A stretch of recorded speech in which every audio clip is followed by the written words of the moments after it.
Purihin ng Diyos, hallelujah. Tayo magbasa sa Mateo chapter 1, verse 18 hanggang matapos ang verse na ito.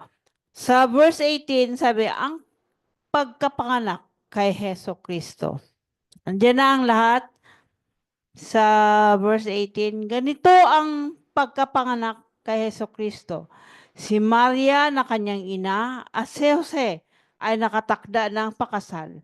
Ngunit bago sila nakasal, si Maria ay natagpo ang nagdadalang tao. Ito'y sa pamamagitan ng Espiritu Santo. Isang taong matuwid itong si Jose na kanyang magiging asawa. Ngunit ayaw niyang mapahiya si Maria. Kaya ipinasiyan niyang na hiwalayan ito ng lihim. Samantalang iniisip ni Jose, ito'y napakita sa kanya sa panaginip ang isang anghel ng Panginoon. Sinabi nito sa kanya, Jose, anak ni David, huwag kang matakot na tuluyang pakasalan si Maria sapagkat siya'y naglihi sa pamamagitan ng Espiritu Santo. Manganganak siyang isang lalaki at ito'y pangangalanan mong Jesus. Sapagkat siya ang magliligtas sa kanyang bayan sa kanyang mga kasalanan. Nangyari ang lahat ng ito'y upang matupad ang sinabi ng Panginoon sa pamamagitan ng propeta. Magliliyang isang dalaga at manganganak ng isang lalaki. At tatawaging itong Emmanuel, ang kahulugan kasama natin ang Diyos. Nang magising si Jose, sinunod niya ang utos ng anghel ng Panginoon. Pinakasalan niya si Maria. Ngunit hindi ginalaw ni Jose si Maria hanggang sa maipanganak ito ng isang sanggol na lalaki. Pangalan niya nga niyang Jesus. Ito po ang salita ng Diyos. Hallelujah.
Nagalakan araw-araw, O Diyos, araw-araw, O Diyos, samahan, araw-araw di iiwan, araw-araw, O Diyos, araw-araw, O Diyos, ano mo, ano mo, tatya mo, sitwasyon, ika'y pupuli. Ikaw at ikaw pa rin.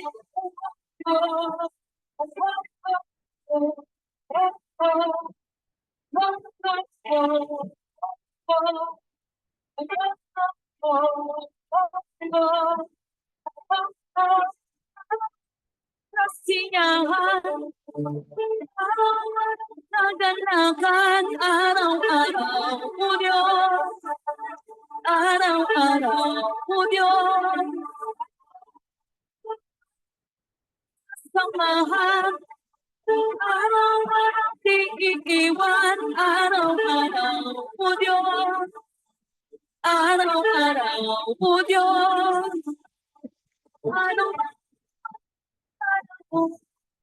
araw-araw,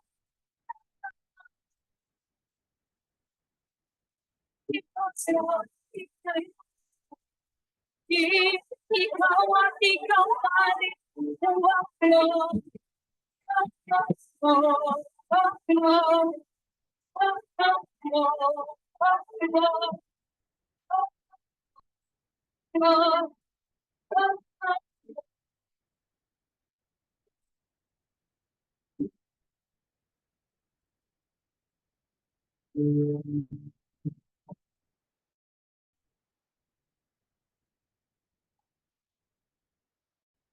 wala kang katulad, wala kang katulad. Wala kang katulad, wala kang katulad. Wala katulad, wala kang katulad. Wala kang katulad, wala kang katulad. Wala kang katulad, wala kang katulad. Wala kang katulad, wala kang katulad.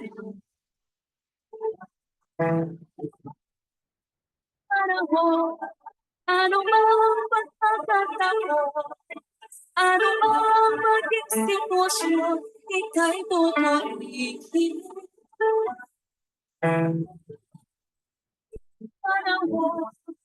Ano mang pagkakataon, ano mang maging sitwasyon, ika'y pupurihin.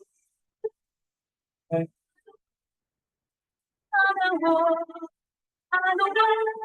pagkakataon, ika'y pupurihin. Ikaw at ikaw pa rin.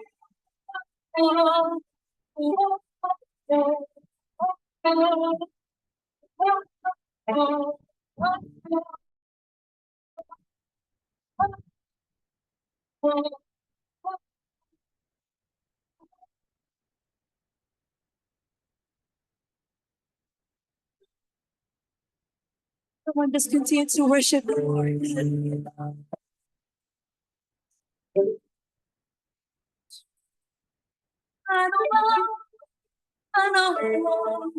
Ano bang pagkakataon, ano bang maging sitwasyon, ika'y pupurihin.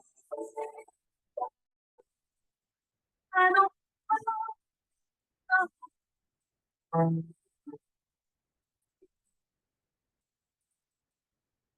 sitwasyon,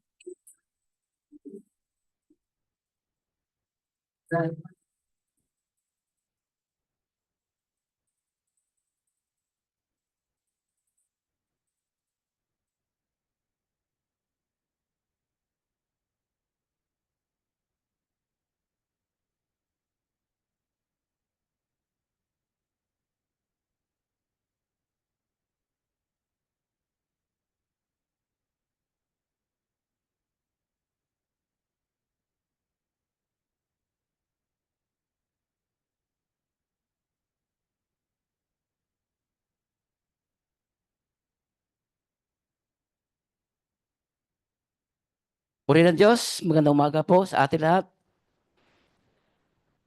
Tayo manalangin. Purihin ng Diyos na makapangyarihan sa lahat sa umagang ito. Maraming salamat sa biyaya na kanyang pinagkaloob niya sa atin. Marami din salamat sa mga kapatid natin, andiyan sa Zoom. Mga kapatid, salamat na makikiisa tayo sa ating pag ano sa atin sa Panginoon, pagsamba sa oras nito. Panginoon, salamat na ikaw kasama namin ngayon. Ito lang sinasabi mo, dalawang matatlo, magkatipon, ikaw ang sa aming kalagitnaan. Pagpalain mo, Panginoon, mga kapatiran namin na nakikinig sa salita mo, Panginoon. Pagpalain mo sila, Ama. Dubli mo kanilang kalakasan, Panginoon. Salamat din sa mga biyaya na atin natanggap sa araw-araw. Dumating man ang mga problema pagsubok. At ito'y hindi natin ito kaligtaan na sabi nga na masagana tayo sa lahat ng bagay pero ihanda natin sarili sa darating. Hindi lang kasaganaan natin tatanggapin kundi mayroon din mga ah, hamon sa buhay na atin kakaharapin. Kaya maraming salamat sa umaga ito, Panginoon, na ito ang aming kalakasan para sa iyo, Panginoon. Ikaw ang aming kalakasan. Ikaw ang aming ah, silbing pangtakip sa aming buhay, Panginoon, dahil ikaw may-ari nito. Kaya sabi mo nga, walang walang may kakaila sa iyo, Panginoon, mga bagay sa mundong ito dahil ikaw may likha. Kaya Panginoon, pagpalain mo ang kapatid namin, lalo na sa mga nasira namin kanina umaga, Panginoon. Pagpalain mo rin si Nanay Nini, Panginoon, nasabihin ko kahapon na magsamba siya ngayon. Sana na gunita din yan mga sa kanyang isip na sinasabi ko na magsamba ka ngayon. Salamat, Panginoon, na ikaw, Panginoon, nag-aakay sa lahat ng bagay. Sabi mo nga, lahat ng bagay pagdating ng panahon, uulitin mo na ang mga bagay, hindi ang dati. Pagpapalain mo ngayon, bibigyan mo ng espiritu ng pagkaunawa na hindi na sila kailangan sabihan pa. Ikaw na, Panginoon, ang mag-akay sa kanila. Panginoon, papalain mo rin ang aming mga kapitbahay, Panginoon, na ikaw, Panginoon, ang makilala, sambahin ka, Panginoon. Kahit na hindi sila dumadalo dito, Panginoon, ang kanang espiritu, Panginoon, ay nakaumang sa inyo, Panginoon. Nakatitig sa inyo. Nanampalataya sila sa inyo, Panginoon. Kahit hindi naman sila kasama dito, Panginoon. Salamat, Panginoon, tatawin kanina kay Ricky. Kanina umaga, naikot ako, na palalanan ko sila. Tawanan lang sila. Salamat, Panginoon. Ipagpiri daw namin sila. Ang ano ko lang naman sa kanila na mm, magtiyaga sila. Hanapin nilang katotohanan, Panginoon. Kaya, Panginoon, wala kami magawa kundi sa iyo naman ipagkatiwala ang lahat ng ito. Tulungan mo sila, Panginoon, upang mahikayat sila, may tuwid sila sa landas ng buhay na ito. Napakahirap, Panginoon. Maraming salamat. Hindi lang dito, Panginoon. Inalapit din namin sa iyo, Panginoon, aming mga kapatiran kung saan mga bawat pamilya, Panginoon, tulungan mo sila kung ano man ang kanila na nasasagap sa araw-araw o sa buwan-buwan, Panginoon. Nilalapit namin siya sa inyo, Panginoon. Nabigyan siya ng kalakasan upang hindi sila manghina, kundi upang palagi sila magtatawag sa inyo, Panginoon. Andiyan ka naman. Kaya sabi nga sa Jeremiah, tatawag kami. Kung tatawag ka sa amin, ikaw ay tutugon sa aming mga panawagan, Panginoon. Kaya, Panginoon, isa pa, lalapit namin sa iyo, aming bansang Pilipinas. Thank you, Lord. Mahal na mahal namin ang bansang Pilipinas. Kaya ikaw ang naglalang nito. Kaya sa iyo ng pagkatiwala ang Latino kung kakanganak, ano man ang nangyari, Panginoon, ikaw nag-ayos nito. Wala kaming masabi kundi sa iyo, Panginoon. Sa iyo, ang mga kamay, ang aming pag-asa, Panginoon, sa aming bansang Pilipinas. Kaya maraming salamat sa iyo na aming pagkatiwala ang lahat nito, Panginoon. Salamat sa umagang ito sa pangungalan ni Jesus. Amen. Thank you, Lord. Hallelujah.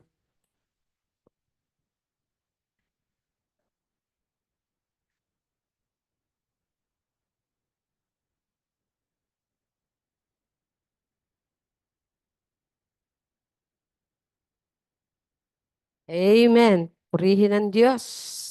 Ngayon po ay magpasalamat tayo sa ating Diyos na buhay. Ito po ay March na, no?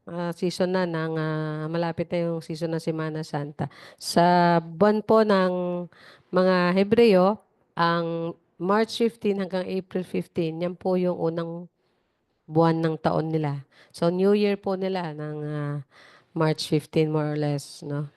At ang unang buwan ay March 15 to April 15 sa Roman calendar natin. Sila po ay mas maigsi ang ano nila, mga buwan, no? Kesa sa atin. At araw, no? Parang 260 lang sila eh. Tayo 265, di ba? Sila ay 260. So, anyway, Ramadan din ngayon ng ating mga kababayang Muslim. At kung titignan mo, pare-pareho, di ba? Halos magkakasapaw ang okasyon. So, hindi yun pagkakataon lang. Para sa aking palagay, yun talaga ay itinakda ng Diyos, no? Para sa isang selebrasyon. At naalala ko nga, hindi ko alam kung gaano katotoo na merong noong 1997, no? Sa sa prayer and fasting ng mga Muslim ay ang narinig ng mga imam ay darating ang Mesiyas. Yeah. So that was 1997. Kaya madami pong lumabas na kahit sa kanilang relihiyon ay lumabas yung prophecy na yun na darating ang Mesiyas. So it must be the second coming, di ba? At nakita ko nga yung habang nire-review ko yung mga libro, talagang ano siya eh, 4,000 years, tapos 2,000 years si Ebatadan, tapos 2,000 years si Abraham, tapos 2,000 years after si Jesus. So after Jesus, 2,000 years na tayo ngayon. So meron na lang tayong 1,000 years. 1,000 years. Yun ang last millennium. Para sa akin, yun na yung talagang dyan nagpapatak ang millennium. Dyan di papatak ng 7 years tribulation. Dyan di papatak yung rapture. So from ngayon hindi pa nag-rapture. Kasi nandito pa si Aizen. Pag yung baby nyo nawala, walang kumidnap ha? Yung walang kumidnap at biglang nawala. Rapture yun, na naiwan ka. Anyway. So, yung mga hindi daw faithful, aragoy, aragoy, aragoy. Yung mga hindi faithful na Christian, posibleng maiwan din. Tapos yung mga last na mga taong nasyera ng gospel dahil hindi pa sila nakapag-isip na mag-repent o magbalik loob sa Diyos, maiwan din. Pero dahil mga nakarinig sila ng ebanghelyo, hindi sila magpapatatak, hindi sila mag-worship sa beast. Kasi siyempre, alam nila yung katotohanan. Anyway, God is good, no? Nung sabi ko, Lord, ano bang topic ang ano ko? Pero sabi sa akin ni Lord, ba't di mo tapusin yung Jesus through the Bible? Yung New Testament, yan na yung fulfillment ng Jesus time, no? So, nga naman, bakit nga ba hindi ko tapusin? No? Kaya, tatapusin natin at sana ay basahin nyo, no? Kasi hindi naman natin to iniisa-isa, kundi hayaan nyo ang Panginoong Diyos ang mangusap sa inyo sa magitan ng salita niya, no? At para yun ang marinig nyo at yun din ang mahimay-himay nyo. No? Praise the Lord. Hallelujah. So, purihin ang Diyos. Okay, so meron pa? Sino pa gusto magpasalamat sa Panginoon? Malapit na matapos ang klase, no? Kaya nagpapasalamat tayo sa mga graduating. Papasalamat tayo sa Diyos sa mga graduating dahil kundi sa tulong ng Panginoon, biyaya at tulong ng Panginoon ay mahirap. Graduation tsaka pagtatapos. Tinagalog, English. English-Tagalog. Taglish. Graduation at pagtatapos. O pagtatapos at graduation. Oh, meron pa magpasalamat? Amen. God is good. No? Nakikita ko yung mga pagkilos ng Panginoon sa buhay ninyo at buhay natin. Kaya nagpapasalamat ako sa Panginoon. Kasi mango to. Memory verse. Memory verse. Kaya na. Kaya na dito. Ha? Di mo pa rin na-memorize? Oh, halika na dito. Dali. Sige na. Dito ka na. Tayo ka dito. Oh, para... Yeah, praise the Lord. Hallelujah. Glory to God. O, yan. First time na magre-recite ng memory verse sa ating kapatid. If you do not stand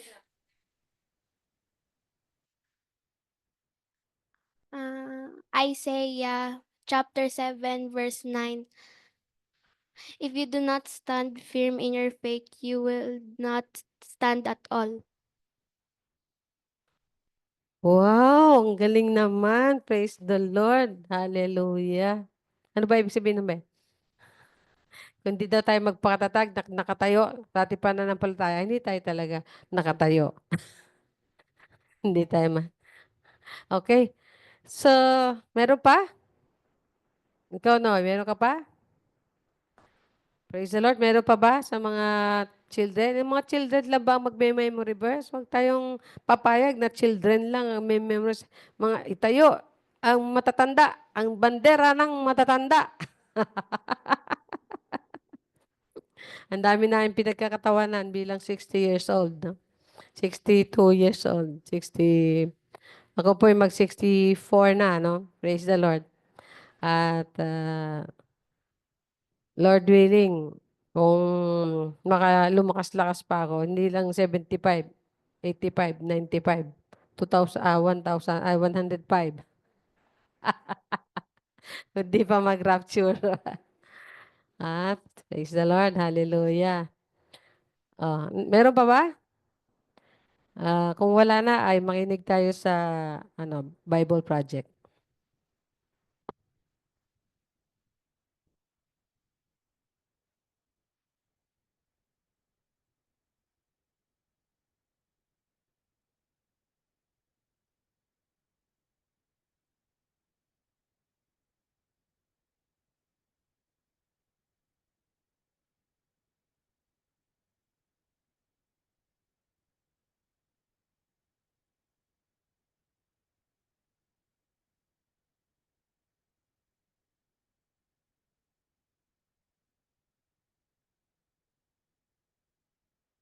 The New Testament. If you open up a Bible to its table of contents, you'll see it's made up of two large collections, the Old and New Testaments. The word testament refers to a covenant partnership, which is what both of these collections are all about. They tell one epic and complicated story of God's covenant partnership with Israel and all humanity. The Old Testament is called Tanakh in Jewish tradition. It's a unified scroll collection of 39 Israelite texts that were over 1,000 years in the making. In contrast, the 27 books of the New Testament all came into existence within 30 to 40 years of each other. They were all written by first-generation followers of Jesus. From an early period, Christian communities began collecting these texts and reading them alongside the Old Testament as one unified story that leads to Jesus. The New Testament begins with 4 narrative books that together are called the Gospel. They tell the story of Jesus of Nazareth's life, death, and resurrection as an announcement of good news. They're followed by a 5th narrative work called Acts of the Apostles. Here, the risen Jesus commissions the apostles, a word that means the sent ones. They're appointed as Jesus' representatives to spread the good news about him throughout the ancient world.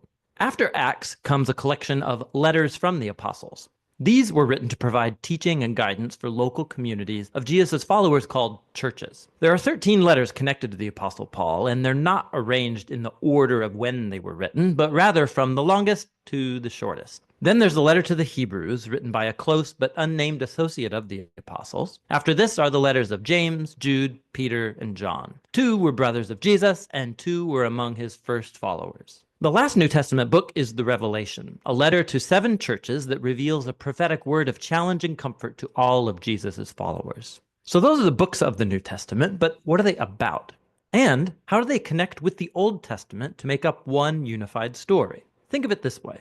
The Bible is one long epic narrative with multiple movements or acts. The Old Testament recounts the first series of acts that give you everything you need to make sense of the story to follow. The core themes and the plot conflict are arranged in design patterns. And then in the New Testament, these are all picked up and carried forward to the story's culmination in Jesus. Let me show you what I mean. The first act is about God and all humanity. God provides a sweet garden temple for humans who are made to be God's partners in ruling the world. But the humans are foolish, and they give in to a dark temptation and rebel against God's wisdom. So they're exiled into a wilderness where they start killing each other. They build cities that spread their selfishness and oppression, leading up to the big bad city of Babylon. But God loves the world and its foolish humans, so he sets in motion a rescue plan by promising the arrival of a new human who will destroy the evil that has lured us into self-destruction. The next act of the biblical story is about God and Israel, and it develops the themes and patterns of the first act. God calls a new humanity out of Babylon into a sweet garden land: Abraham, Sarah, and his descendants, the Israelites.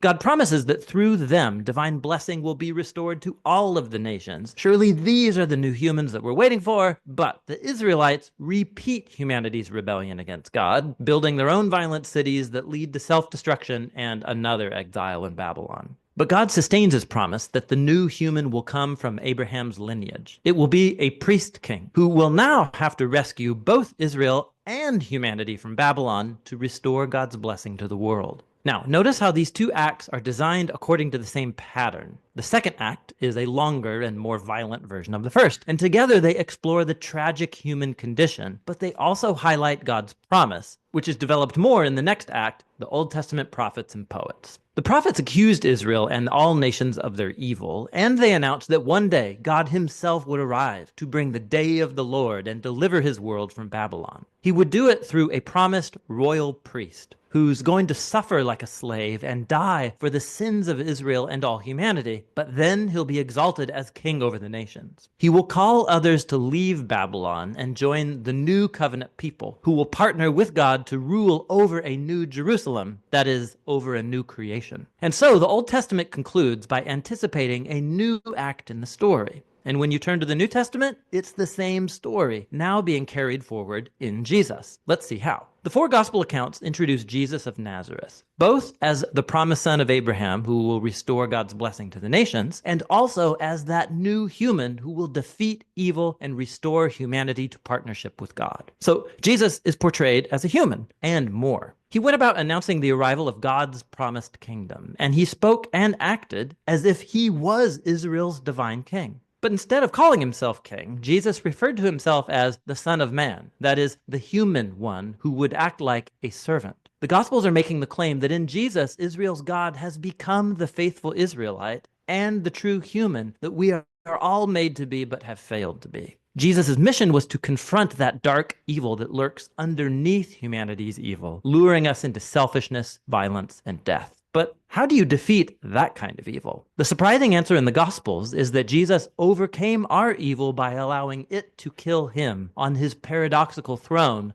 the cross, where Jesus died for humanity's evil and sin. And it's where he lived out what he taught, that nonviolence, forgiveness, and self-giving love are the most powerful things in the universe. And because God's love for his world is stronger than evil or death, Jesus was raised to new life as the prototype of a new humanity, and this brings us to the story of Acts. Through the Spirit, God empowers Jesus' followers to spread the life and love of Jesus out into the world as they invite people to leave their old humanity and join Jesus' multi-ethnic family, the new humanity. This is where the letters from the apostles fit into the story. Here, the apostles address early Christian communities, and they show how the good news about the risen King Jesus changed history and should reshape every part of our lives. They also explained the good news by constantly appealing to stories from the Old Testament and the stories of Jesus, showing us how to see our own life stories as part of the epic biblical story. So all humanity is trapped in a Babylonian exile, but Jesus came to create a new home. We're all living in different kinds of Egyptian slavery to selfishness and sin, but Jesus died as the Passover lamb to liberate us into the promised land. Our old humanity is bound for the dust of death, but Jesus' resurrection opened up a new future for a new humanity. We live here in the current evil age, but through Jesus and the Spirit, a new creation has burst open here and now. And this leads us to the book of Revelation, where the whole biblical story comes together in powerful symbolism and imagery.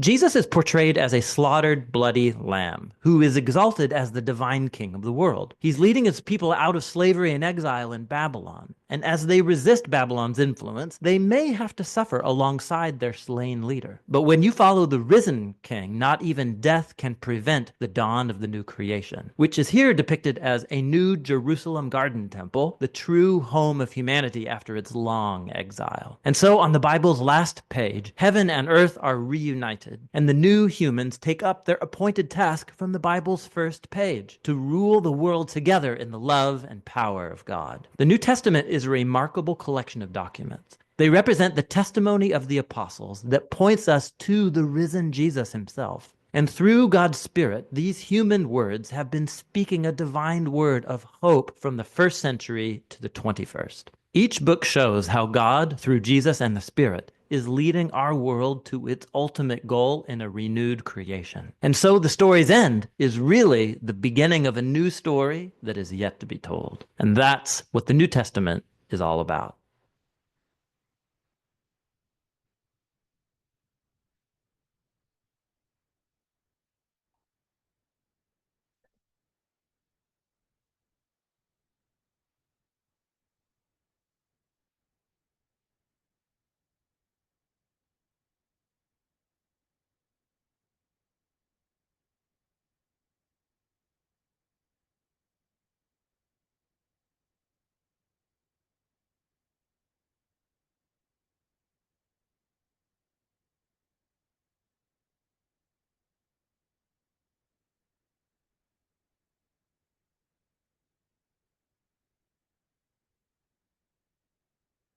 Yan, amen. Praise the Lord. Alam niyo po, isang blessing ang Bible Project, no?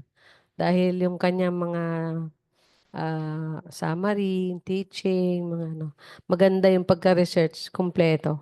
At ayon doon sa ating pinaniniwalaan. Actually, binabalance din niya eh.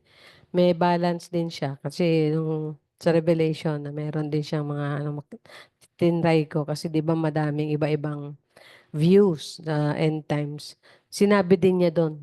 Kaya kung gusto nyo meron din mga Tagalog, kaya lang yung mga summary, mga ganyan, mga introduction, at saka yung mga background, wala pa siyang Tagalog. Pero yung istorya sa gospel, may Tagalog yan. Saka yung ibang mga presentation nila ay meron. So nakita natin yung background ng New Testament. At actually, hindi lang New Testament na nakita natin doon, pati yung Old Testament, no? Kasi kinompare niya yung Old sa New at halos parallel siya. So mapapansin mo talaga kapag pinag-aralan mo yung buong Biblia, parallel ang kanyang story. Katulad ng pagkakapresent doon, no? Yung God, humanity, no? Tapos sa God, Israel, tapos God, humanity, no? Makaparallel siya. So isa lang yung talagang purpose at saka isip ng Lord, no? Yung gusto niya ipatry niya sa atin yung original plan niya sa Garden of Eden. Yung original plan niya na maganda mabuhay, masarap mabuhay. At yun yung last millennium. O sabihin na natin last years ng last millennium, no? Kasi nga overlapping naman ang time at hindi rin siya talaga exact sa ating bilang, no? Minsan merong overlap na or merong overshoot na 60 years. At makita natin dito, si Jesus ay pinanganak siguro mga 3 to 5 AD, no? Mas nauna yung time niya kaysa doon sa kanyang kapanganakan. Sa pagkakahati ng time and years ng mga nag-aral sa mga years and time. So sa pagkakahati na yon, yung BC at saka yung AD ay yung nagsisiro in siya, di ba? Yung zero in niya na ganyan, after 3 to 5 years, tsaka pinanganak si Jesus. Yan. Praise the Lord. Gandang umaga po. So, purihin ang Panginoon. So, yan po yung, kung babalikan natin yung Malakay, katulad na napag-aralan natin, ang Malakay ay 400 years before Jesus. So, ano nangyari sa Israel? Nanahimik ba sila? Hindi po, kasi sinakop pa din siya ng Macedonia o mga Greeks pagkatapos ng Syria. You know? Syria muna, tapos mga Greece o Greek o Macedonia, no? Tapos meron na naman na isang grupo, tapos pero sa ilalim pa rin ata ng mga Macedonian Empire yun eh. Tapos tsaka dumating yung Roman Empire, no? So yung 4 years na yon ay nakaapat pa silang rulers na iba't ibang klaseng rulers. At pero wala na, hindi na sila pinakialaman sa kanilang pag-worship. Kaya nga sabi natin, no, sa ating pag-aaral ng Malakay, pagkatapos itayo yung templo, ay lumipas yung 100 years kasi na-restore na yung trabaho ng mga yung trabaho ng mga Levita at ng mga saserdote at yung mga ginagawa ng Israel na pagsasamba at pag-alay, no? Sa kanilang bahay-sambahan o sa templo. Pero sabi ng Diyos, after 100 years ay tumabang yung kanilang pagsamba, no? Basta lang makasamba, no? Dumating sila sa puntos na ang nag-aalay sila, kung ano lang may alay, kahit pangit, kahit wala ng kwenta, no? Hindi na nila sinunod yung kailangan, yung the best, kailangan yung una sa pagkapanganak, yung 1 year old lang, walang batik, walang dumi o malinis, no, ganyan. So, naumay din si Lord sa ginagawa nila kung naumay ang mga tao, naumay din ang Diyos sa kanilang pagsamba. At siguro dahil naunang naumay ang tao sa kanilang ginagawa. Sabi siguro paulit-ulit na lang, araw-araw nag-aalay, araw-araw nagsasacrifice, araw-araw nagsusunog ng kambing. Pagkalabas ko dito, magkakasala ulit ako eh. Hindi pa ako lumalayo, babalik na naman ako para mag-alay ng hayo para sa kapatawaran ng kasalanan, no? So, dumating sila doon sa talagang parang hindi na nila na-appreciate yung love ng Lord. Hindi na nila na-appreciate, hindi na nila na-honor. Kaya sabi ng Diyos sa kanila na, minahal ko kayo, no? Niligtas ko kayo, tinubos ko kayo, inalis ko kayo sa pag-aalipin, dinala ko kayo sa bagong bayan na ito, no? Pero ang tanong niyo sa akin, paano ko kayo minahal, 'di ba? 'Yan ang sumbat ng mga Israelita. Noong time ng Malakay ang propeta. Si Malakay ang propeta. It is 400 years before the coming birth of the Lord Jesus. Kaya kung titignan natin sa chapter 3, babalikan lang natin 'to ng konti, no? Sa chapter 3, paano na-connect ito doon, no? At paano nangyari na inaantay nila ito at alam nila ito, na-identify nila ito. Sa chapter 3 ng Malakias.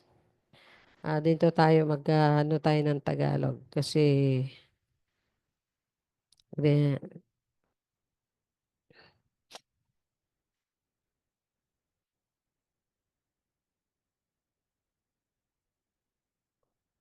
babalikan kasi pagdudugtungin natin ang Mateo. So Malakias 3. Sabi dito sa 3,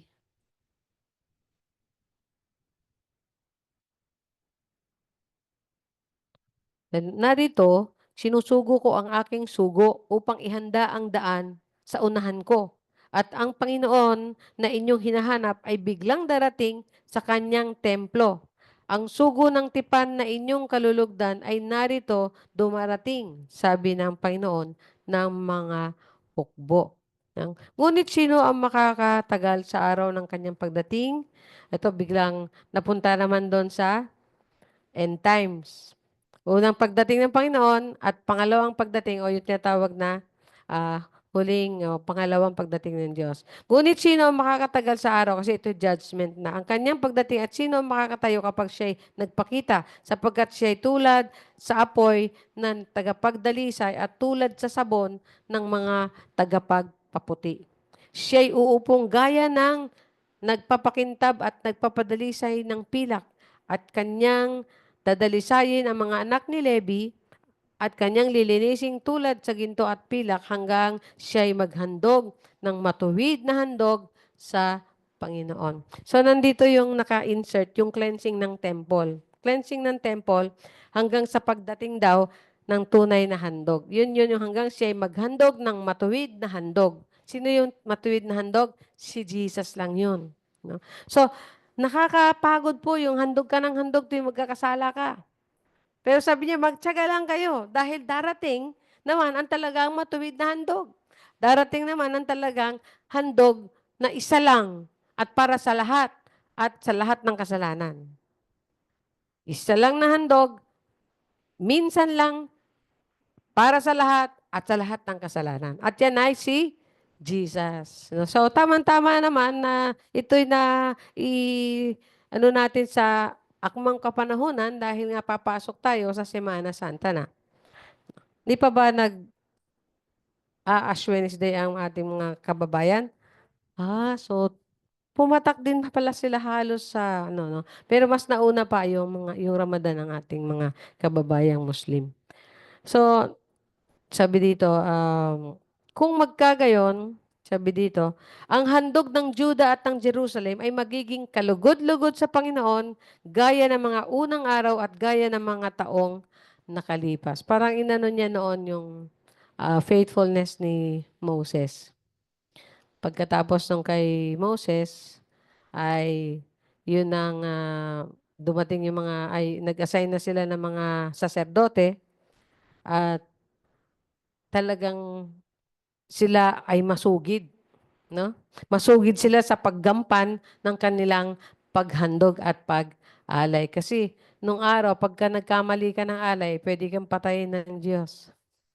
Yung hindi ayon, no? So, nakita natin dito sa bandang Malakay na ito, hindi na sila pinapatay ng Diyos pag hindi holy. Yung kanila hindi sagrado o hindi banal o hindi malinis. Yung kanilang inaalay. Ang ginawa lang ng Diyos ay, pinagsabihan sila sa magitan ng malakyas. Pero yung panahon ni Moses, may nagkamaling nag-alay nang hindi naman inaano na dapat ialay. Anong ginawa ng Panginoon? Right there and then, pinatay sila ng Diyos. So, sa palagay niyo po ba ay lumambot na yung puso ng Panginoon? After 3,500 years. After 3,000 o after 2,500 years mula kay Abraham.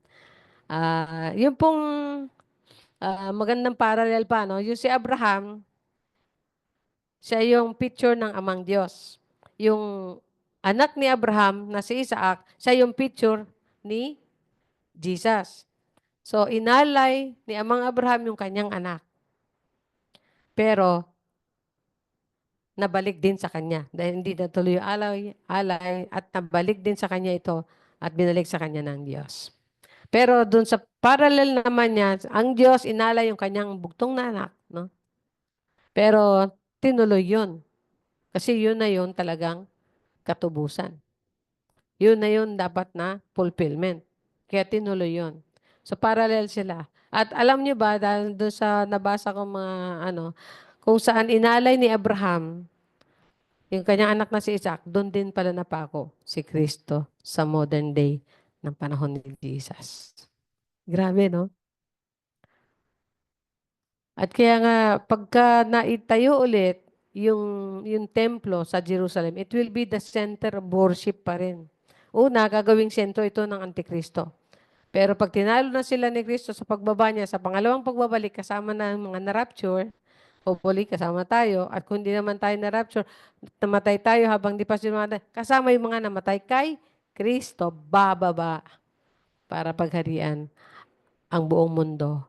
Mag-reign ng kingdom si Jesus sa mundo na ito. Sabi nila, di ba hari naman na talaga si Jesus? Totoo. Pero yung dito sa mundo, sa palagay niyo ba naghahari na si Jesus sa mundo? Naghahari lang siya sa mga sumasamba sa Kanya. Pinaghaharian lang niya yung mga kumilala, nagtalaga ng buhay at sumamba sa Panginoong Jesus. Pero mundo, nasyon, mas maraming taong sumasamba, hindi po. Kasi ang sinabi paghahari doon, talaga siya yung physical king. No? Physical king. Kumbaga sa imperyo, siya yung emperor. Ayan.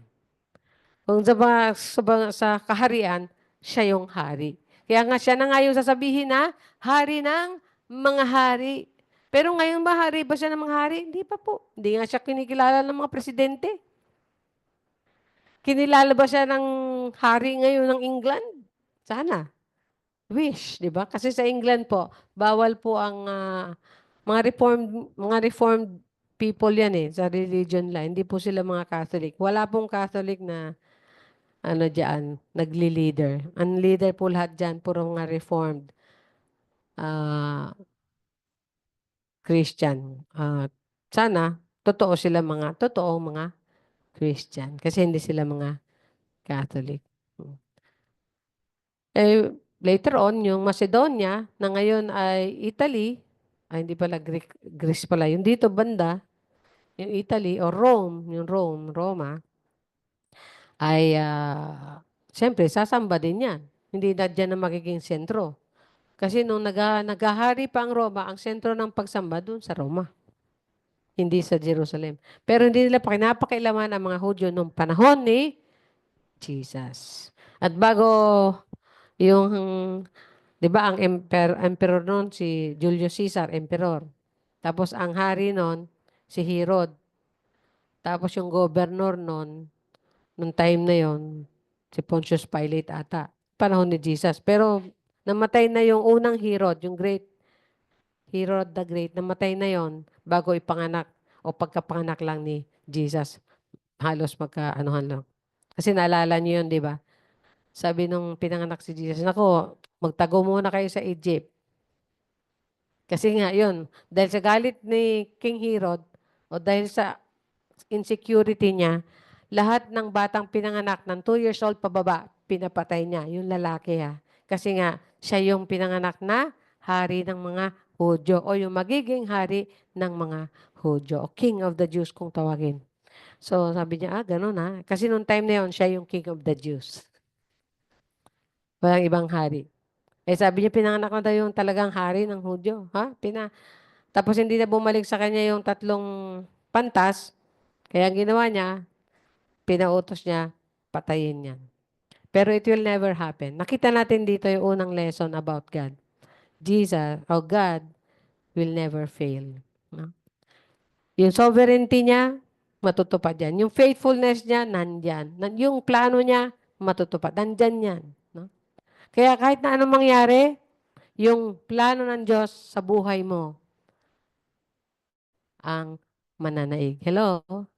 Minsan sabi nila, kasi tayo, ang belief natin, naniniwala tayo sa will o decision ng tao. Pero naniniwala rin tayo sa sovereignty ng Lord. Kikilos yan. Gagalaw yan. At kahit umaayaw ka, meron niyang ginagawa hanggang sa gumusto ka. Pero may mga taong at hindi natin maaalis, matigas talaga ang ulo. Kahit ang Israel, di ba, picture siya ng humanity. Di ba ang Israel laging matigas ang ulo? Sabi nga, ilang hari ba yung mabuting hari nila doon? Parang mabilang mo sa isang kamay lang ang naging mabuting hari na talagang may takot sa Diyos. So anyway, yung Malakay na to ay naghihintay sa magiging hari at saserdote. Matutupad niya pareho ang kailangan. So, sa ano na tayo? Sabi dito, aking lalapitan kayo sa kahatulan, ako'y magiging mabilis sa pagsaksi laban sa mga mangkukulam, laban sa mga nakikiapid, laban sa mga nanunumpa ng kasinungalingan, at laban sa mga umaapi sa upahang manggagawa, sa kanyang sahod, sa babaeng balo at sa ulila, at laban sa nagtataboy sa dayuhan, at hindi natatakot sa akin, sabi ng Panginoon ng mga hukbo. Nakita niya dito yung kasalanan ng Israel. Meron silang injustice. Una, meron silang yung mga sinungaling, mangkukulam, kikiapid, no? Ang tawag dito, umaapi sa mga manggagawa, no? Yung injustice, no? Sa manggagawa, sa balo, sa ulila, sa mga kulang sa mga pribilehiyo, kulang sa powers, kulang sa influence, inaapi nila to, no? Sabi niya, at higit sa lahat, ang pinaka-main na ano dyan, sa pagdating ng Panginoon, ang judgment niya, ay sa taong, ang sabi dito, hindi natatakot sa akin.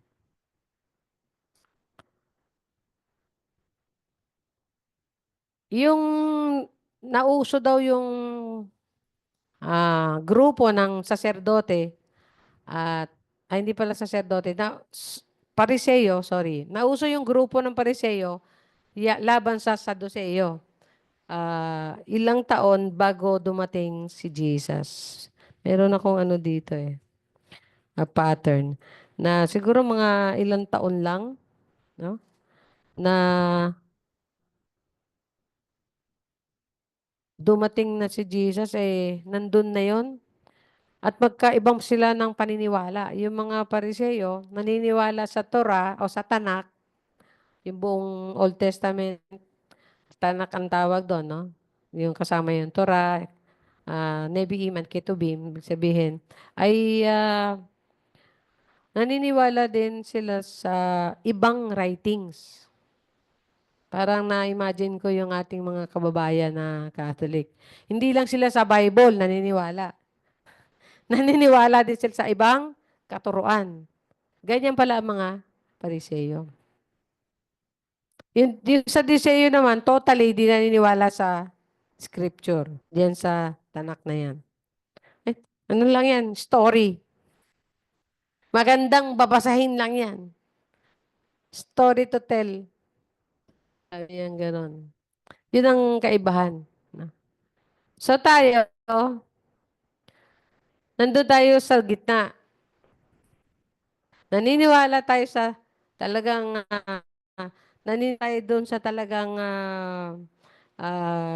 scripture, no? Kasi si Jesus mismo, kino-quote niya yung scripture, yung Tanak na yan At the same time, hindi tayo naniniwala sa mga ibang kasulatan na kontra sa doktrina ng scripture. Hello? Kaya pala itong scripture na to, hindi mo ito basta-basta, hindi yan totoo. Alam niyo, kasi makita mo yung connection, di ba? Yung parallel na story. Mula doon sa Genesis hanggang doon sa Revelation, magkakadugtong, walang talagang kumontra. Talagang yung story to tell. Talagang ang history ay halos matapos na ang history ng humanity. Nandun na tayo sa last moments. Last 1,000 years. Kasi wala na magiging 3,030, 3,060, 3,000. Baka dumating si Jesus sa 2,050. Ngayon, 25 pa lang. Baka 5. Wala na magiging 3,000 o 10 years na lang. Di ba? Lord willing. Di natin alam. Sabi niya, yan ang uncalculated. Jesus mismo ayaw niyang sabihin o ayaw din niyang alamin. Hindi niya tinatanong kung alaman niya yung ng ama. Hindi na niya yung okay. So ito si Malaki, kung tawagin ng kanyang pangalan Malakay, ay ang tawag ay my messenger. Kaya siya din yung nagsabi na darating yung mensahero. Nasa, ano na yan, sa chapter 4. Sabi dito, behold, the day is coming, chapter 4. Yan.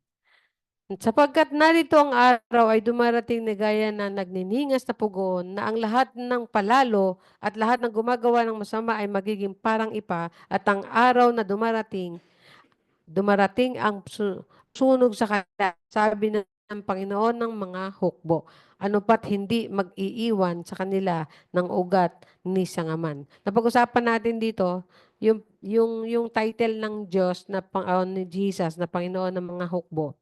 no, ay ini-emphasize dito sa Malagay kasi nandito na yung war against evil. Nagsimula na talaga yung war against evil pagdating ni Jesus. At sa krus ng Kalbaryo, tinalo niya. Pero ibig sabihin, hindi nakakagawa pa rin ng kanyang gawain. No? Sabi nila, hindi na, wala na si Satanas, nakatali na. Ha? Kung nakatalan na si Satanas, wala na gumagawa ng masama. Hello? Hindi ako maniwala na nakatali na si Satanas ngayon. Jesus na yung naghahari na. At wala nang ibang pangyayari kundi yung pagdating niya at pagkatapos end of the world na. Tipo, naniniwala pa tayo sa may rapture, Great Tribulation, tas Millennium. Tapos Final Judgment, tapos New Earth, and New Heavens. Doon pa rin tayo maniwala. No? Kasi sa pagdating niya, pagbaba niya dito, wala pang New Earth. In-establish lang niya yung sign niya na na original, na siya yung nag-ahari. Pero after that, sa dulo, sa final battle, yung heaven and earth parehong ibubulit sa impyerno. At kasama lahat ng mga followers ng evil. So, kung tutusin, parang ang tagal, di ba? Kaya nga ang message doon, huwag tayo maging katulad ng mga sumasamba na natamad ng sumamba. Ang patagal pa naman darating eh. Ano?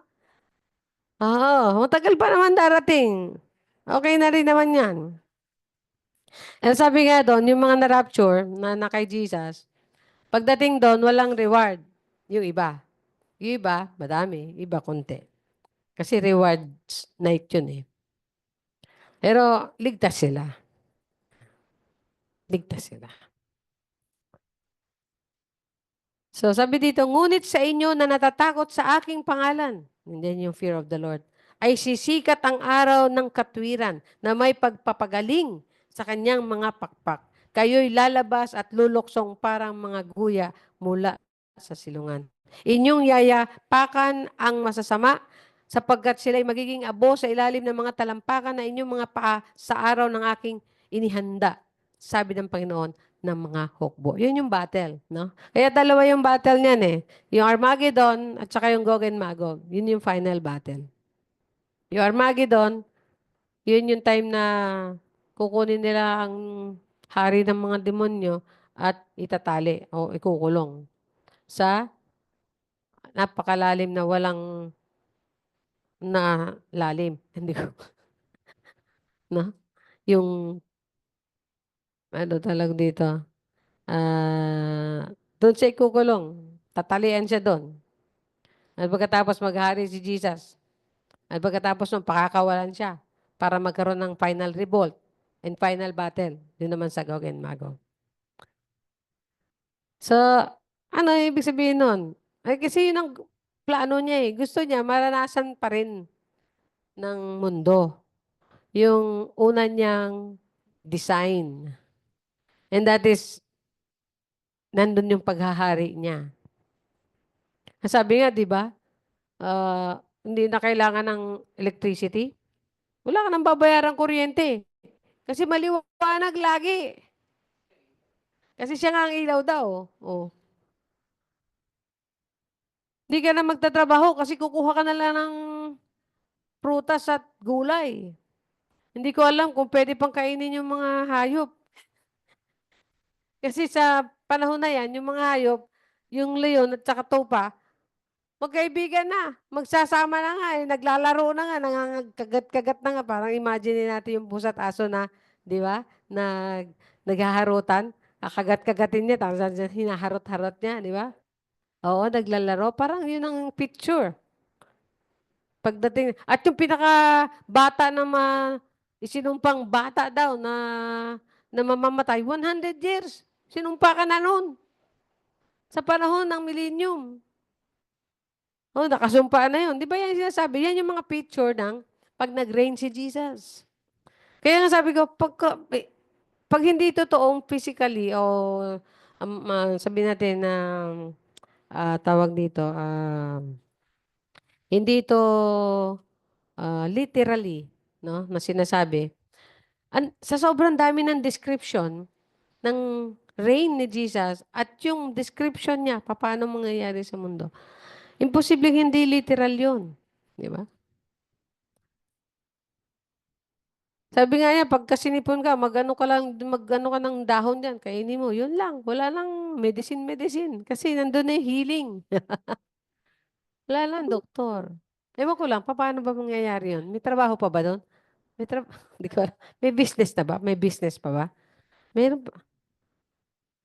Hindi, kasi sa mundo pa tayo noon. At meron pa ding mga rebellious na secret na rebellious, no? So, sabi to, alalahanin niyo ang kautusan ni Moises na aking lingkod, ang mga tuntunin at batas na aking iniutos sa kanya sa Horeb para sa buong Israel. Narito, susuguin ko sa inyo si Elias. Yun ang darating na Elias. Sino yon? Si John the Baptist. Siya yung dumating na Elias. No? Kaya, alam na alam nila. Sabi doon sa tanong, bakit ba si Jesus, bago magpakilala sa mga magiging follower niya, ay nagpabautismo siya? Bakit? Dahil nga alam ng mga Hudyo, may forerunner siya.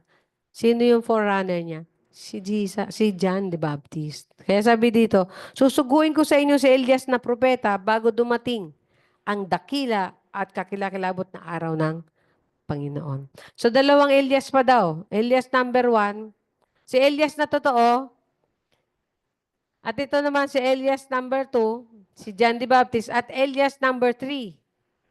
So, meron pang susuguin. Nangyari? At, sabi dito, kanyang ibabaling ang puso ng mga magulang sa kanilang mga anak at ang puso ng mga anak sa kanilang mga magulang. Magkaroon ng magandang samahan na ang magulang at anak.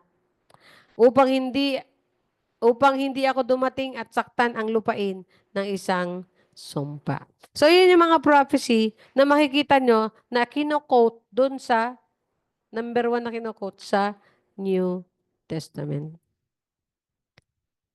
So, we cannot disown the New Testament na, ano lang yan, dagdag na lang yan. Hindi yan buo. Buo po yung Biblia natin. Tama po yung mga nag-canonize nito. Kasi sinuri po nila yan at nakita nila yung pagkakapareho niyan, pagkakaparallel niyan. Tinupad ng sa New Testament natupad ang lahat o karamihang prophecy sa mga nangyari diyan. No. Alam niyo po ba na mahigit pa lang 300 prophecy?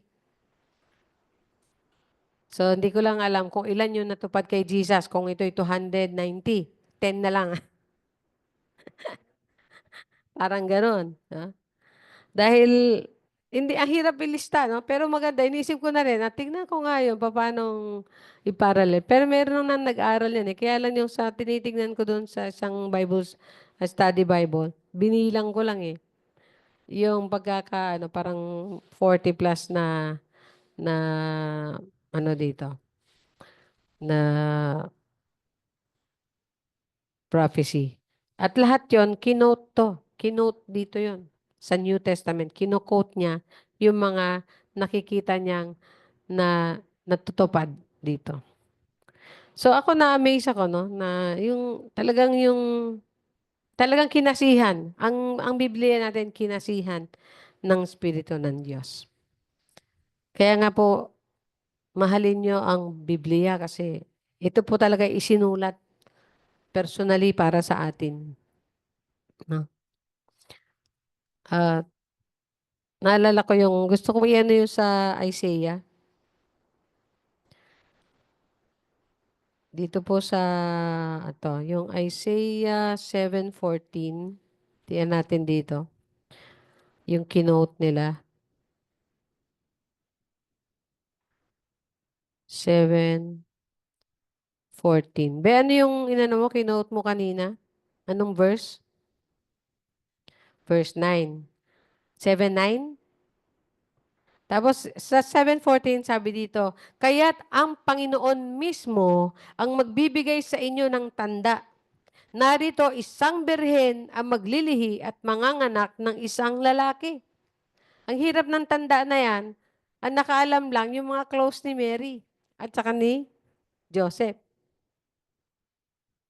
Pero alam na alam nila, yun pala yun nangyari sa kanila. Sa kanila nangyari yung sinasabi sa Isaiah na to. Kaya nga di ba napag-aralan natin kung bakit kailangan virgin birth. Ibig sabihin, para hindi siya nagkasala. Kasi hindi pa siya tinabihan ng kahit na sinong lalaki. Hindi siya nagkasala. Pinanganak siya ng virgin, as in virgin. At hindi siya ginalaw ni Joseph kahit kinasal na sila hanggat hindi siya pinanganak. Si Jesus. No? Sa dito, ayan. Sa dito, kaya ang Panginoon mismo ang magbibigay ng tanda. Narito isang birhen ang maglilihi at manganganak ng isang lalaki. Kaya to si Joseph, kaya nung kinausap siya ng anghel, familiar siya sa passage. Hindi na siya nagreklamo. Kaya sasabihin natin, ba't hindi nagreklamo si ano? Basta pinakargo na lang sa kanya yung pinagbuntis ni Maria. At hindi siya nagduda kay Maria. Bakit po? Kasi may premise eh. Bakit? May alam sa Biblia o sa Tanak si Jose. No? Kasi isa siyang mabuting Israelita. Ang mga lalaki po kasi nung araw, talaga nag-aaral sila ng Tanak doon sa temple. Kaya nga si Jesus, nung siya mag-12, sinama siya sa temple at nag-aaral siya doon. Nag-aaral sila doon. Hanggang sa pauwi na nga sila, nandun pa siya, naiwanan. Sa bahay ng templo. Sa templo ng Diyos. So sabi dito, kanyang tatawagin ang kanyang pangalan na Emmanuel. Kaya nga doon sa chapter 28 ng Matthew, sabi niya, I will be with you even to the ends of the time or the age of the earth. So, dito nakita natin, kung titignan natin ang Matthew, yung Emmanuel na yan yung ibig sabihin niya, kaya makita niyan. Emmanuel. Sabi, di ba nung pinanganak siya, sinabi, tatawagin siyang Emmanuel. Pero hindi naman ipinangalan sa kanya, tinatawag lang sa kanya. Kasi yan ng meaning ng kanyang, yan, ng ginawa. Kaya sa bumaba mula sa kalangitan. No? Sabi dito, at turuan silang sundin ang lahat ng mga bagay na inutos ko. Yun yung sa Matthew 28 na commission. At narito, ako'y kasama ninyong palagi hanggang sa katapusan ng panahon. And that is Emmanuel. No? Kaya wag natin sabihin, nag-iisa ako. Hindi po kayo nag-iisa. Kung kayo'y nasa Diyos, kasama nyo ang Diyos. Nag-iisa ka kung wala kang Diyos. Pero lumapit ka sa Diyos. Sabi niya, kung lalapitan mo siya, lalapitan ka niya. Kung tatanggapin mo siya, papasok siya sa buhay mo.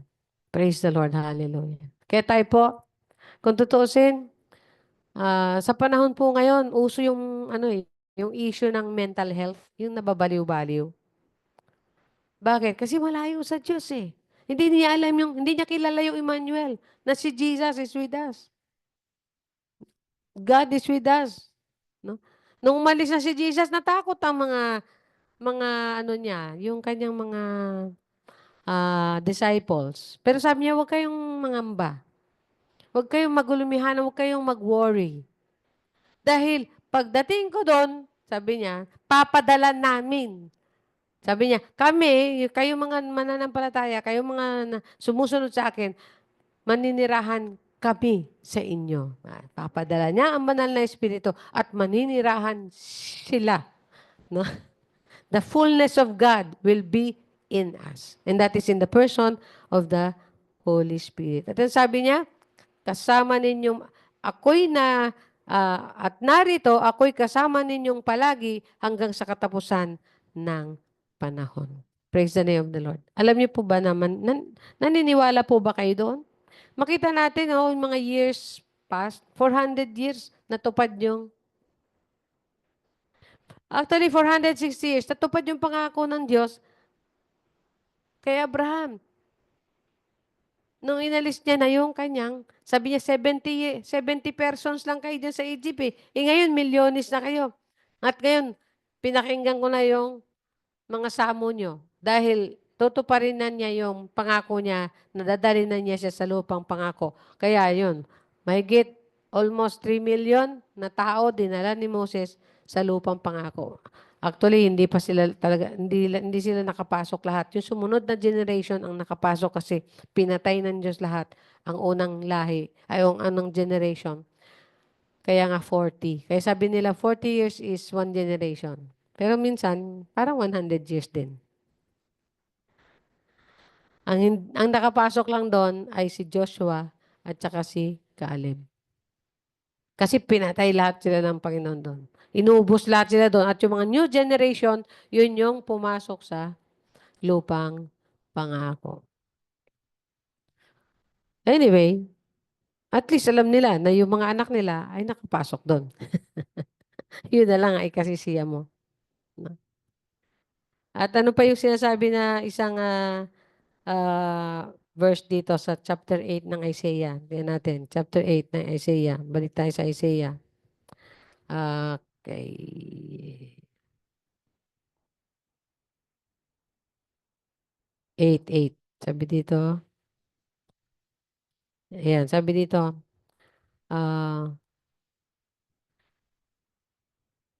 Sabi dito, ito'y aagos hanggang sa Juda, aapaw at aabot hanggang sa liig, at nakabuka niya mga pakpak, ang siyang magpupuno ng lawak ng iyong lupain, o Emmanuel. Ina-address na siya dito. Kasi inintroduce siya sa pagdating niya, doon sa chapter 7, doon sa chapter 8, ina-address na siya ni Isaiah na Emmanuel. Ang Diyos na sumaatin. Hallelujah. Grabe yung greatness Lord. No? Kaya wala tayong pwedeng i-question sa Bible kapag nakilala mo ang Panginoon. At nakita mo siya dito sa sovereignty niya, sa pagkilos niya, walang nababali. Lahat natutupad. Walang pwedeng humadlang. Yung paghadlang ng kalaban, akala niya, yun yung paghadlang niya, pero hindi alam, yun pala yung katuparan. Katulad ng inisip niya na, papatayin niya ang Mesiyas. Tignan ko kung maligtas pa niya ang Israel o ang buong mundo. Pinatay, lalo pang natubos. Doon niya na-realize na katubusan pala yun. Yun pala yung equivalent ng mga sacrifices ng mga Hudyo o ng mga Israelita. Sabi niya, yung hayop talaga hindi nakakalinis. Temporary lang nakakalinis ng kasalanan. Pero yung dugo, yung banal na dugo ni Kristo, yan ang nakalinis sa sanlibutan. At mapapasa yung kalinisan kapag ikay nanampalataya sa tanging banal at malinis na handog para sa kasalanan. At yan ang dugo ni Jesus. Sabi niya hanggang ngayon, yung kapangyarihan ng dugo ni Jesus ay umiiral pa yan. Kumikilos yan, banal na espiritu para i-convict niya o bagabagay niya yung mga espiritu at kaluluwa ng mga masasama at ayaw tumalima sa Diyos. Nangangatok yan. Baka gusto mo magsisi, wala ka bang takot sa Diyos? At once na yan ay lumuhod at nanumbalik sa Panginoon, humingi ng kapatawaran, yung dugo ni Kristo, huhugasan siya nun. Sabi niya, di ba? Katulad daw ng naghugas na nagpapaputi. Kanang gumagawa ng sabon na nagpapaputi. Di ba? Katulad yung binasa natin sa Malakay. Lilinisin tayo. Katulad ng ginto daw na isinalang sa apoy. Pagdating doon sa dulo, lantay na ginto na. At katulad din daw ng nagpapaputi na sabon na nilaban. Sa nagpapaputing sabon, pagdating doon, parang ikinula pa. Ano ba yon? Di ba po ba ang, ewan kung familiar yung mga bata. Alam niyo ba, magkula kayo ng damit na puti? Pagka nakulan niyo yan ng may sabon, ang puti niyan, tingnan mo yung damit mo na yan, puputi yan. Yan. Oo, nung araw, nang kukula, para, maputi. Di ba, Nay? Yung, lalaban mo yan. tapos may konting sabon pa ng konti, kukulan mo yan. Nawawala yung mga mancha eh. Namumuti siya, nabababad siya sa sabon. Ganun lang. Tapos pag binanlaw mo, ang puti na. Ganyan ang ginagawa ng dugo ni Kristo sa mga taong tumalima, sa mga taong nagsisi, sa mga taong sumamba, sa mga taong lumuhod sa harapan niya at inacknowledge siya as Lord and Savior ng buhay niya. Praise the name of the Lord. Hallelujah. Nawa ay babasahin natin, no? Meron pa atang, hindi ko alam kung meron pang second part ng ang introduction. Pero basahin na natin yung gospel. Ang gospel ay siguro 1 oras yung mabasa yung Mateo.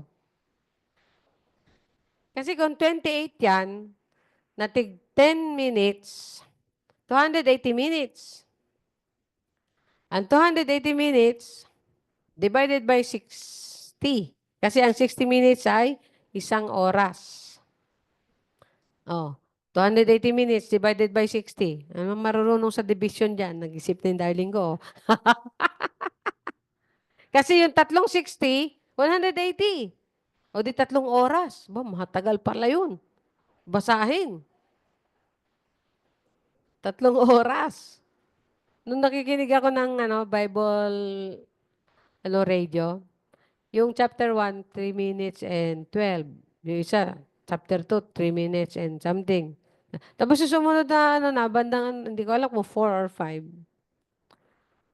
9 minutes. Meron din palang 9 minutes. Ba, mahaba yun.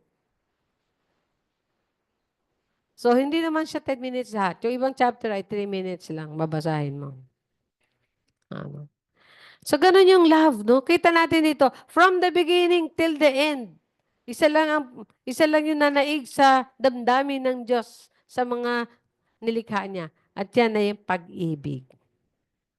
Love. Sabi nga, love remains. Sabi niya, faith, love, and hope. Love, hope. Ano ba yung sa Korinto?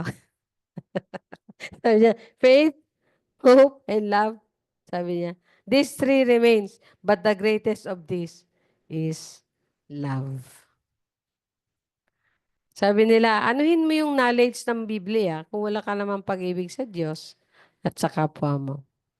Sabi nga ng Biblia din, love is the fulfillment of the law. Sabi niya, natupad mo na lahat ng kautusan ng Diyos kapag ikaw ay namuhay sa pag-ibig ng Diyos. Pag-ibig sa Diyos at pag-ibig sa kapwa mo. Tayo manalangin. Hallelujah, hallelujah. Father, you are great and we worship you, we praise you, we lift your name up high, Father, sa greatness, Lord, ng iyong pangalan, sa power, O Father, na pinakita mo sa iyong pagkilos para mabuo ang history ng humanity. Father, hindi namin kayang i-design kahit ng 1 taon o kahit na 1 minuto ng buhay namin. Pero ikaw, dinisenyo mo ito, O Diyos. Mula sa aming pagbubuo pa lang sa sinapupunan hanggang sa aming kamatayan at kabilang buhay, nakadesenyo. At alam nyo, nakatatak, Panginoon. Nakasulat, O Diyos. At walang pwedeng bumalik. Hallelujah. Salamat, Panginoon, sapagkat alam nyo ang punot dulo. Sabi nga ng awit, at sabi sa Biblia, ikaw ang simula at ikaw din ang wakas. You are the start and the ending. You are the beginning, the Alpha and Omega, the beginning and the end. Kaya nga po mula nung nilikha mo si Eva Dadan hanggang sa dinisenyo mo ang bagong langit at lupa, Father in heaven, lahat in every detail, Lord, walang makakagawa yan. Alam mo ang lahat na mangyayari. Alam mo ang lahat, Panginoon, mula dulo hanggang wakas. Kaya po, nawa ang aking mga kapatid, kami lahat, O Diyos, ay patuloy na magpasakop sa inyo, Ama, sa inyong kadakilaan, sa inyong pag-ibig, sa inyo, O Diyos, nawa kami palagi dumulog. Hallelujah. Yan ay dahil sa inyong kabutihan sa amin, sa inyong pag-ibig. Hindi kami dapat lumayo. At ikaw na rin ang nangako. Hindi mo kami iiwan. Sapagkat ikaw ang Emmanuel. You will be with us even to the ends of the world. Kaya salamat. Hallelujah. Thank you, Father. Thank you, Lord. Nawa ang bawat isa, O Diyos, ay napalakas mo. Father in heaven, Nawa ang bawat isa ay nabigyan mo ng encouragement, nabigyan mo, O Diyos, ng kaliwanagan, nabigyan mo ng hope, ng pag-asa, Panginoon. Hallelujah. Manikluhod lang kami sa harapan mo, Panginoon. Tutuparin mo ang mabuting plano at pagkakaloob nyo sa bawat isa na sumasampalataya at sasamba at sumusunod sa inyo. Ama, hallelujah. Sa pangalan ni Jesus, ito amin dalangin. Amen and amen. Praise the name of the Lord. Hallelujah.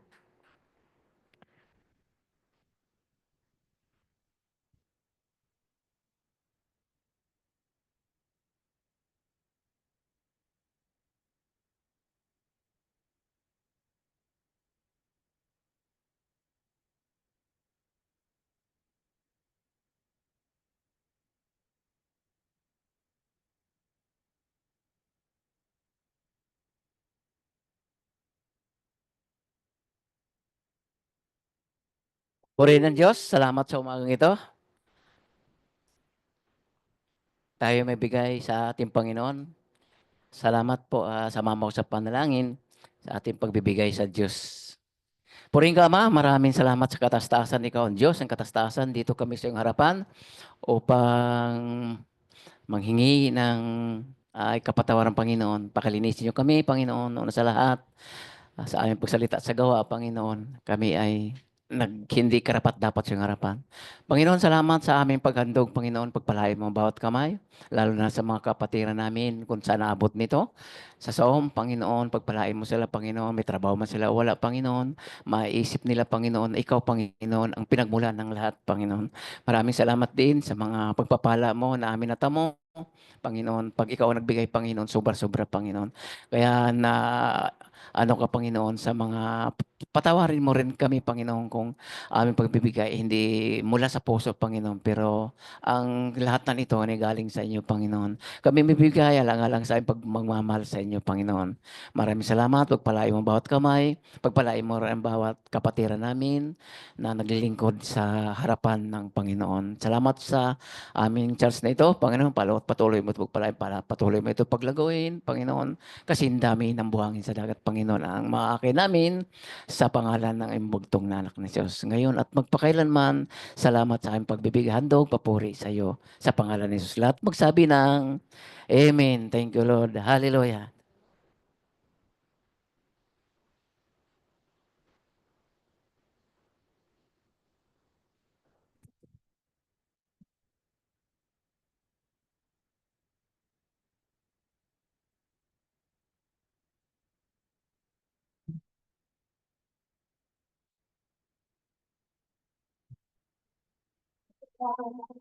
Sa gawain ng Diyos, nais mong ika'y pagpalain. Ihandog ang mabuting sabay ng pagsambay, pagpupuri. Sa buhay ibigay na sa Kanya upang buksan ng Diyos ang kalangitan niya.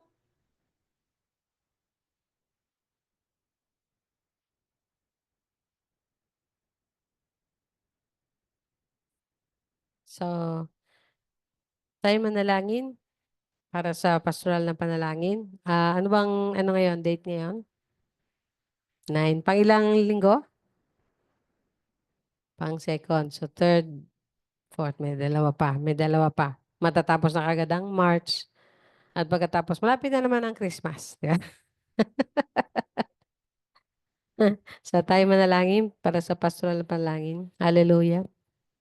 Lord, hindi kami aalis sa paanan mo hanggang di namin iniwanan ang lahat ng mga aming gustong sabihin at ipanalangin.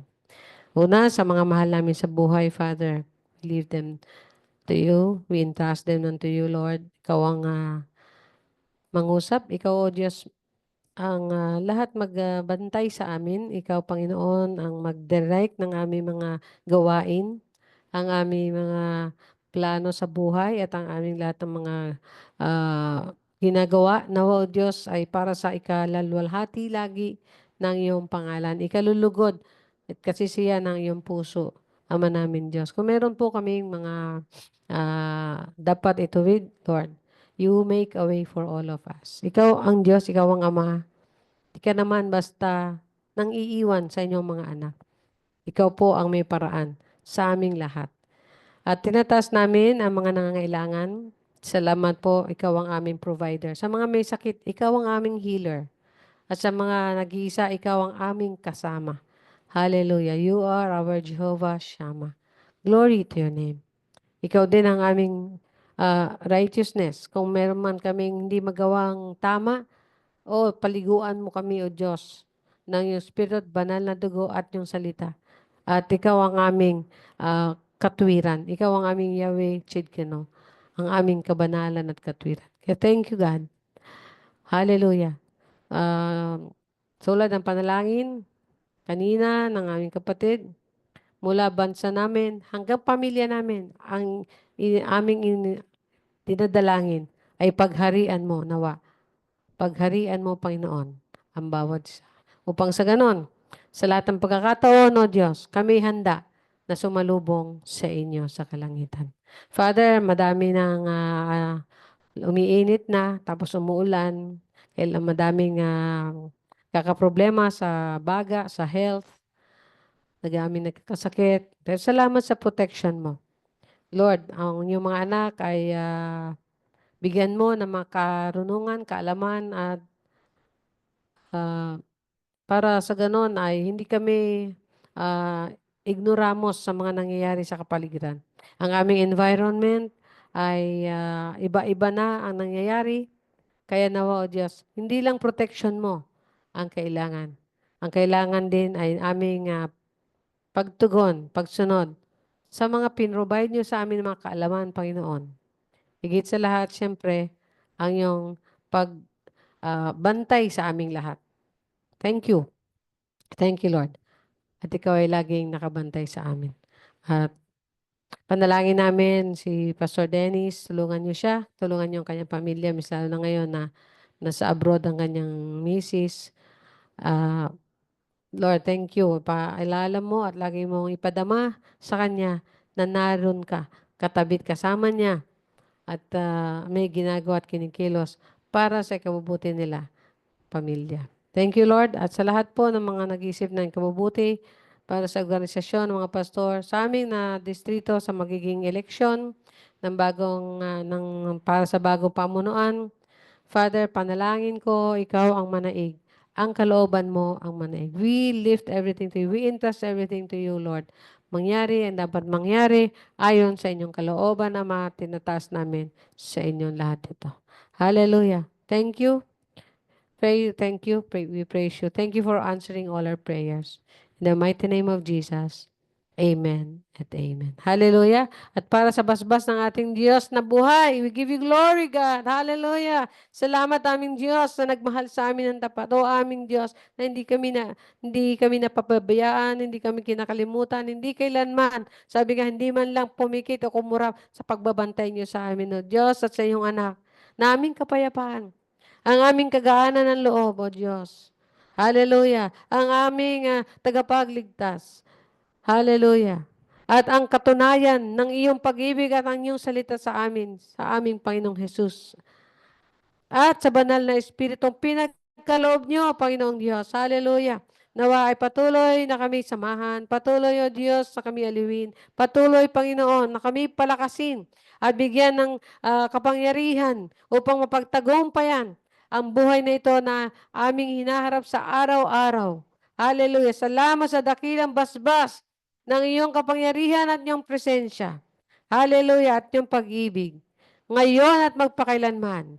Amen. Amen. Praise the Lord. Hallelujah. At magandang umaga.